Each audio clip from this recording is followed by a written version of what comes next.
Exercise 7D, question number 1a. Random variable x is distributed normally with a mean of 20 and standard deviation of 4. Find the probability that x is less than 26. Up till now, all the questions that we were doing, we had a mean of 0 and standard deviation of 1. And we could conveniently use the normal distribution table to find the probability or to find the z value corresponding to the probability.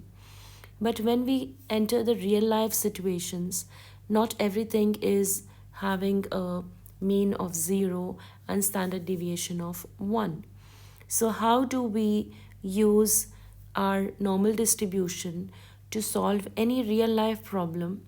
We will see that here in this exercise. So we have our mean as 0, x is distributed normally with a mean of 20 and standard deviation of 4.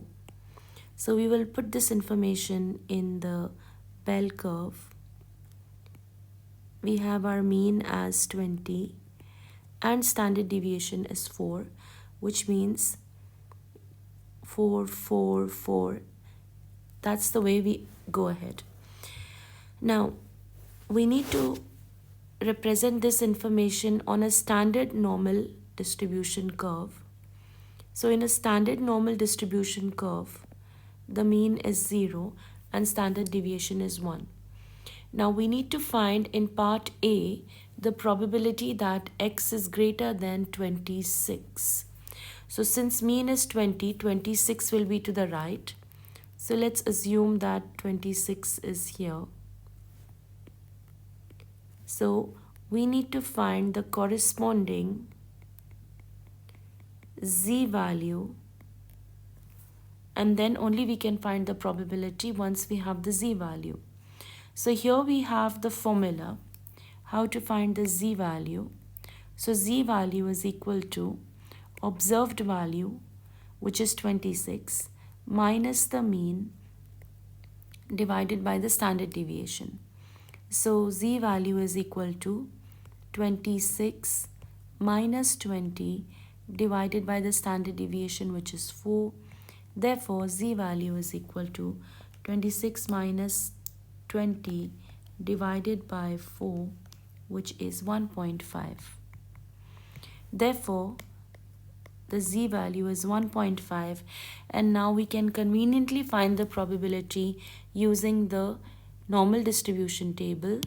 So we will look for 1.5 z value.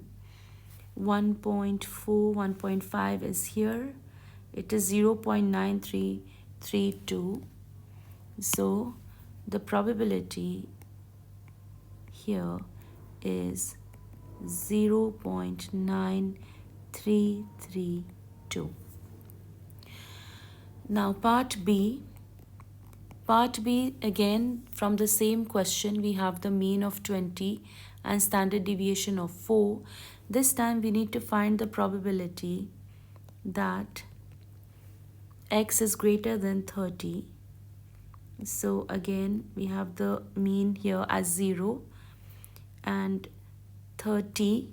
So the standard normal curve, the mean is 0, but in this situation the mean is 20 and we are looking at greater than 30. So greater than 30, probability of greater than 30 will be this probability. So the first thing that we have to do is to map this onto a standard normal distribution table. I'll just make it a little small to accommodate the standard normal distribution diagram. So the mean will be 0, and this is the value that we need to map, which is, for example, A1. So this is also represented in formula by z. So in formula this is known as z.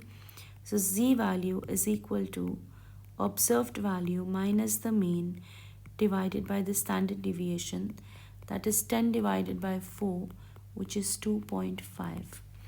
Now we got the z value and we can find the corresponding probability to the left of the z value, which is all of this. So corresponding to 2.5, 2.3440, 2.5, the probability is 0.9938.